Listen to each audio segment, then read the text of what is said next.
Chicken চটপটা সন্ধ্যায় snacks হিসেবে বা স্টার্টার হিসেবে খাবার জন্য চিকেনের একটি দারুণ পদ। নমস্কার বন্ধুরা, সবাইকে দ্য বেঙ্গলি কিচেনে স্বাগতম। আজকে আমাদের রেসিপি চিকেন চটপটা। চিকেনের এই রেসিপিটা পার্সোনালি আমার খুবই পছন্দের একটি রেসিপি, আর এটা বানাতেও বেশি উপকরণও লাগে না। খুবই কম সময় চিকেনের এই দারুণ মজাদার আইটেমটি বানিয়ে নেওয়া যায়।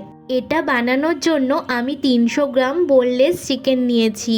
এটাতে এখন লেবুর রস, 1 চামচ নুন, 1 চামচ আদা রসুনের পেস্ট, 1 চামচ গোলমরিচের গুঁড়ো, 1/2 চামচ লঙ্কা গুঁড়ো দিয়ে ভালো করে মিশিয়ে নেব। এরপরে এইটাকে আমি এইভাবে 30 মিনিট ম্যারিনেট করে রাখবো। ততক্ষণে আমরা রান্নাটায় যে সবজিগুলো দেব সেইগুলো কেটে নেব। ফার্স্টে ক্যাপসিকাম, তারপরে পেঁয়াজ, রসুন, আদা আর সবশেষে 6টা কাঁচা লঙ্কা। সব কিছুকেই কিন্তু ফাইন চপড করে কেটে নিতে হবে। এখন যে চিকেনটাকে আমরা ম্যারিনেট করে রেখেছিলাম তার মধ্যে একটা গোটা ডিম ফাটিয়ে দিলাম, আর দিলাম কর্নফ্লাওয়ারের গুঁড়ো 3 চামচ। সব কিছুকে হাত দিয়ে ভালো করে চিকেনের গায়ে লাগিয়ে নিতে হবে।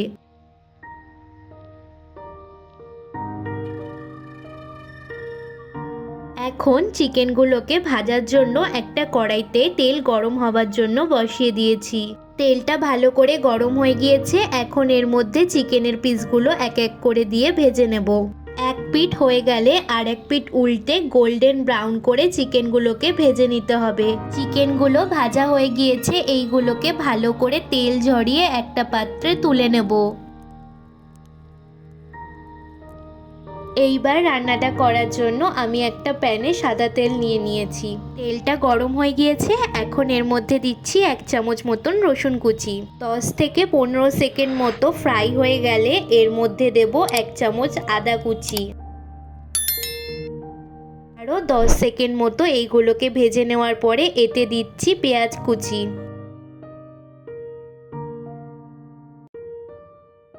পেঁয়াজটা যখন হালকা কালার হয়ে আসবে তখন এর মধ্যে দেব ক্যাপসিকাম কুচি। এটাকেও পেঁয়াজের সাথে ভেজে নিতে হবে। গ্যাসের ফ্লেমটা হাই করে দিয়ে এগুলোকে ভাজবেন, কারণ যে কোনো চাইনিজ রান্নাই কিন্তু হাই ফ্লেমে করা হয়। এখন এই পর্যায়ে এর মধ্যে দিচ্ছি স্বাদ মতো নুন। নুনের পরিমাণটা বুঝে দেবেন, কারণ আমরা রান্নাটায় পরে সস অ্যাড করব, আর সসের মধ্যে কিন্তু নুন থাকে। নুনটাকে ভালো করে মিশিয়ে নিয়ে আরও 2 থেকে 3 মিনিট মতন ভেজে নিতে হবে। এখন এর মধ্যে আমি দিচ্ছি কিছুটা কারি পাতা। এই কারি পাতাটা দিলে কিন্তু রান্নাটা একটা দারুণ স্বাদ হয়।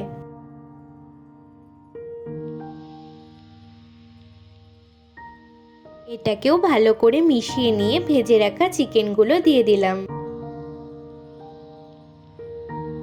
সব কিছুকে ভালো করে চিকেনের সাথে মিশিয়ে নিতে হবে।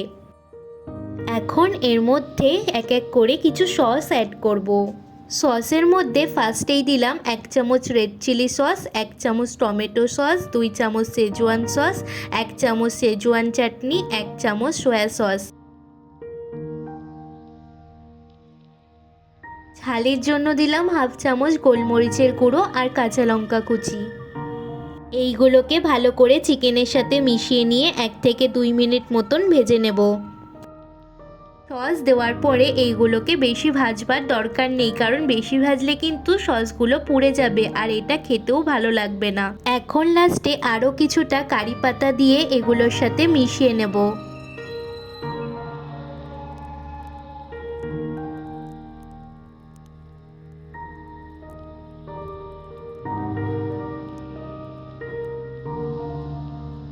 তো দেখতেই পাচ্ছেন আমাদের গরম গরম চিকেন চটপটা একদম রেডি হয়ে গিয়েছে।